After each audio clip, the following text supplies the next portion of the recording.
తాకట్లో ఉన్న మీ బంగారాన్ని విడిపించి ఆ రోజు ఆన్లైన్ రేటుకి కొంటాం. Sharma gold company.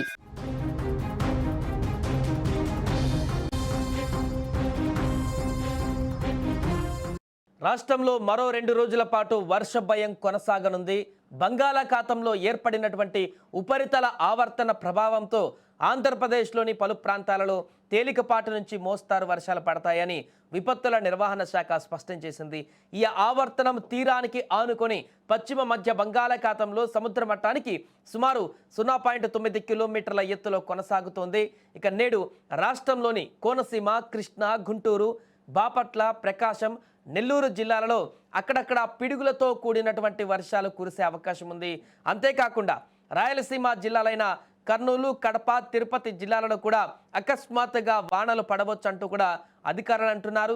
దీంతో ఈ ప్రాంతాల ప్రజలు, రైతులు అప్రమత్తంగా ఉండాలని కూడా అధికారులు సూచించారు. ఇక రేపు గురువారం కూడా ఇవే వర్షాలు కొనసాగేటువంటి అవకాశం ఉంది. ఇక ఎల్లుండి శుక్రవారం రోజున కొన్ని జిల్లాలకు వర్ష సూచన కూడా ఉంది. ముఖ్యంగా నెల్లూరు జిల్లాతో పాటుగా రాయలసీమలోని పలు జిల్లాలలో కొన్ని చోట్ల తేలికపాటి నుంచి మోస్తారు వర్షాలు పడేటువంటి అవకాశం ఉందని విపత్తుల నిర్వహణ శాఖ తెలిపింది. దీని ప్రకారం ఈ కారణంగా ఆయా ప్రాంతాలలో వాతావరణం చల్లబడేటువంటి అవకాశం కూడా ఉంది. సో ఈ వాతావరణ మార్పుల నేపథ్యంలో అధికారులు ప్రజలకు సూచనలు చేశారు. ముఖ్యంగా ఉరుములు, మెరుపులతో కూడినటువంటి వర్షాలు కురుస్తున్నప్పుడు పొలాల్లో పనిచేసేటువంటి రైతులు, కూలీలు మరియు పశువుల కాపరులు వెంటనే సురక్షిత ప్రాంతాలకు వెళ్లాలని కూడా హెచ్చరించారు.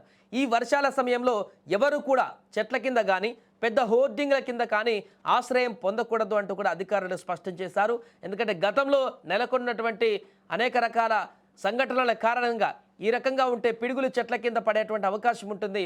హోర్డింగ్ల వద్ద ఉంటే ఆ యొక్క నీడ కింద ఉండేటువంటి ప్రయత్నం చేస్తే గాలి కారణంగానో వర్షం కారణంగా అవి కూలి మీద పడి చనిపోయేటువంటి అవకాశం ఉంటుంది. కాబట్టి వాటి కింద ఉండకుండా జాగ్రత్త పడాలంటూ కూడా చెప్తున్నారు. అండ్ అత్యవసరమైతేనే, వర్షం మొదలైనప్పుడు అత్యవసరమైతేనే బయటికి పోతే బాగుంటుంది, లేకుంటే మ్యాక్సిమం ఇంట్లో ఉండడానికే ప్రయత్నించాలంటూ కూడా చెప్తున్నారు. ఇప్పటికే మోంతా తుఫాను కారణంగా పూర్తిగా రాష్ట్రంలోని పలు జిల్లాలు పూర్తి భయాందోళనకు గురైనటువంటి పరిస్థితులు మనం అప్పుడు చూసాం. బట్ మోంతా తుఫాన్ నుంచి ఎట్టకేలకు బయటపడగలిగాం.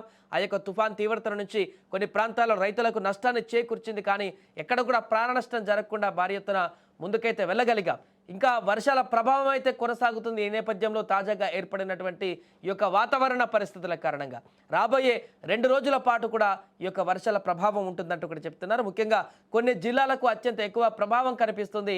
ఆ జిల్లాలలో ఉరుములు, మెరుపులతో కూడినటువంటి పిడుగులు పడేటువంటి అవకాశం కూడా ఉంది. కాబట్టి ప్రజలందరూ అప్రమత్తంగా ఉండాలంటూ మరొకసారి స్పష్టం చేస్తుంది వాతావరణ శాఖ.